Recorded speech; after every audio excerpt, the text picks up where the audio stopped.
As you sit or stand there, pondering the meaning of life and what lies ahead for our species, may I welcome you to day 16 of the Understandable Lifestyle Programme.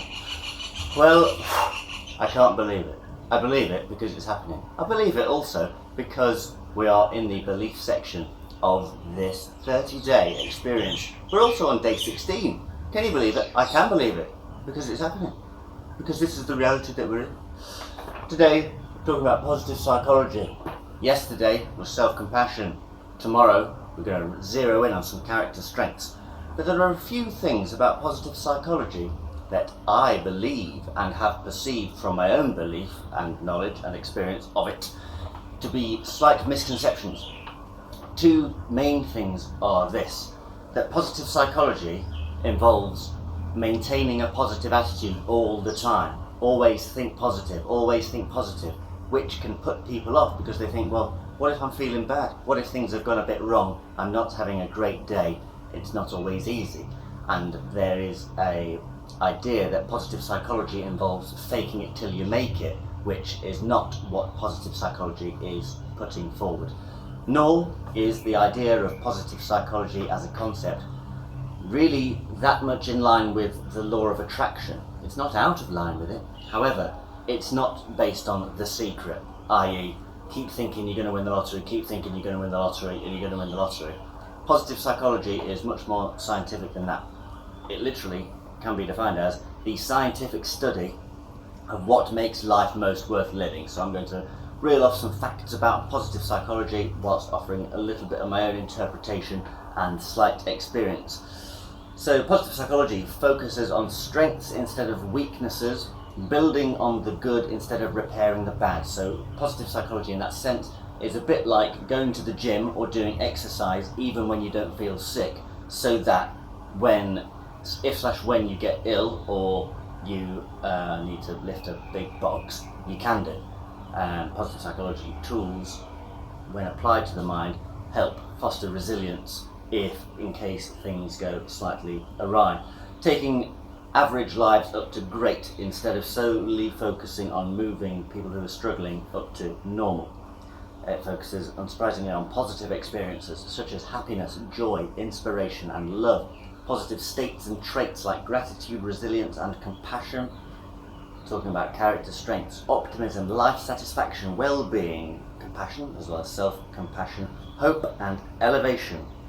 It teaches us the power of shifting one's perspective. Perspective is a great character strength, and another way of framing that is changing our frame of reference. So in a situation where things aren't going so bad, and this is a life coaching tool, how can we positively reframe the situation? A generic way of reframing pretty much any situation is to say something along the lines of, I am grateful for the opportunity to learn from this situation, in the hope that future situations that are similar won't be repeated in the same way. It's not always easy to do that if unexpected tragedy occurs, for example, but in those moments we can practice the art of resilience and perspective where possible. A few findings from studies to do with positive psychology is that those who intentionally cultivate a positive mood to match the outward emotion they need to display benefit more by genuinely experiencing the positive mood. A simple way of saying that is putting on a happy face kind of works. It doesn't necessarily make you feel happier, but putting in a little bit of effort towards feeling happier will increase your mood just enough to turn that corner or dig yourself out of a rut. Happiness is contagious. Those with happy friends and significant others are more likely to be happy in the future. These have got scientific journals, peer-reviewed, empirical, study-backed foundations to them. People who perform acts of kindness towards others not only get a boost in well-being but are more accepted by their peers. Positive emotions boost job performance. Encouragingly, for the most part, most people are happy. Most people are pretty resilient. Eudaimonia, this is a key one. Eudaimonia is a form of well-being that results from doing good things and being a good person. it's a well-being, it's a deeper form of satisfaction than happiness, so it's a real fulfillment, a happy fulfillment, let's say. Eudaimonia is more important than hedonia or hedonism, which is like having a good time, filling your boots, getting your kicks, kicking your boots off later on and then sitting down on a comfortable settee. But eudaimonia, i.e.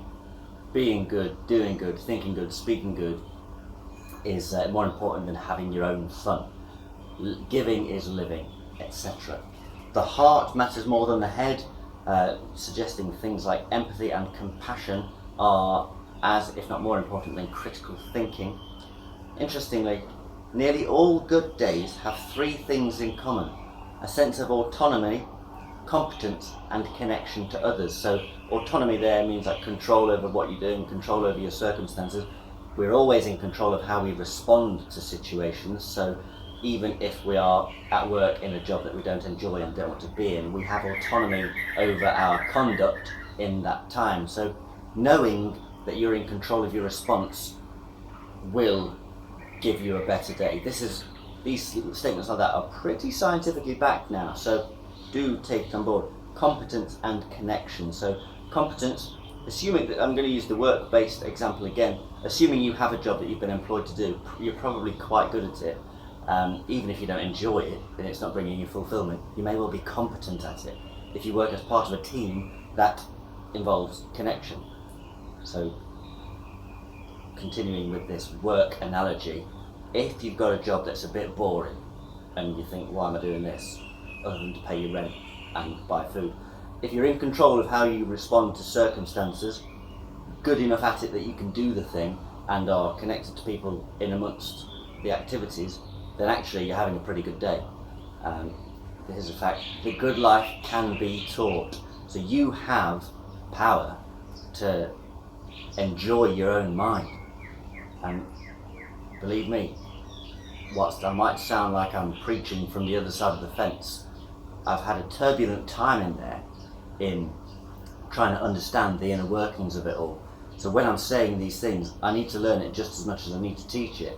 But having practiced some of it and felt the benefits, I'm so enthusiastic about it, and I absolutely know that this is the future of not just like self-development and self-help and things, but the more we can be au fait and in tune with these concepts, the more regularly we can acknowledge these ideas and chat about them with each other and ourselves, and with younger people, with kids, then the greater the emotional intelligence will be of the future generations, and the generally lower levels of anxiety there will be across the board, I believe.